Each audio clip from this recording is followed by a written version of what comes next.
Why do paints fail? Especially, why would they fail in the first 2 years? There's only a few things that can actually cause that to happen. Hi, I'm Tom with PaintBusters Australia.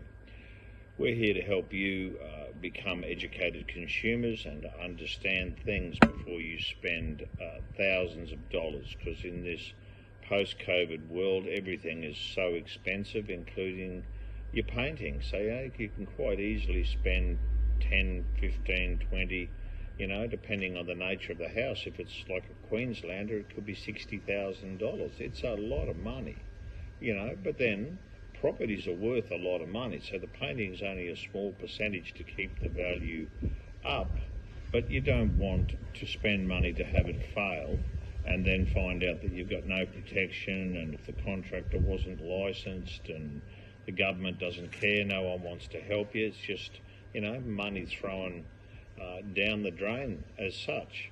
So the only way that it can actually fail is that if it's cheap paint, if it's the wrong paint, using internal paint externally and external paint internally, preparation hasn't been done properly, there's a problem with the substrate, that it hasn't been addressed in the first place, and people live in this misunderstanding. The reality is this: rust, mould, cracks and peeling paint will always come back. I have a saying that it'll happen within 6 hours, 6 days, 6 weeks, 6 months or 6 years. One of those things will reoccur. You would hope that it's not in 6 hours or 6 days or 6 weeks, but within 6 months to 6 years, those things like rust, mould, cracks and peeling paint will return. Anyone that tells you differently, as the kids would say, liar, liar, pants on fire.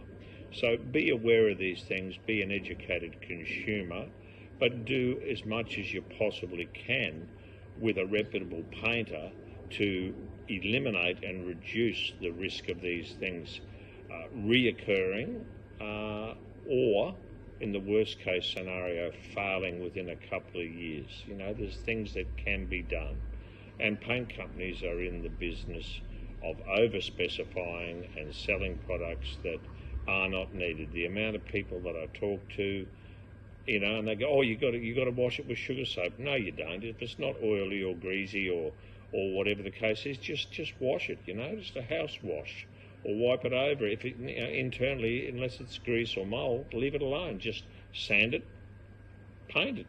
It's as simple as that. Oh, we've got to undercoat it. Why would you want to undercoat something that's already painted, or seal something that's already painted? Sealer and undercoats.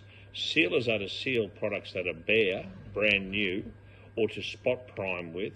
Undercoat has its place, but you don't undercoat ceilings and walls to paint with the same paint. That's just throwing money away for the sake of it.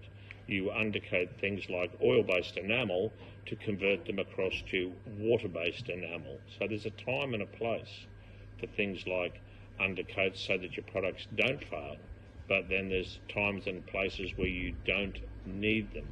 So it's talk to the professionals. At PaintBusters Australia, we can organise 3 quotes with reputable painters in your area at no cost to you. So it's worth considering. Take the heartache, sorrow and worry out of it. We can just send your details to them. They'll contact you.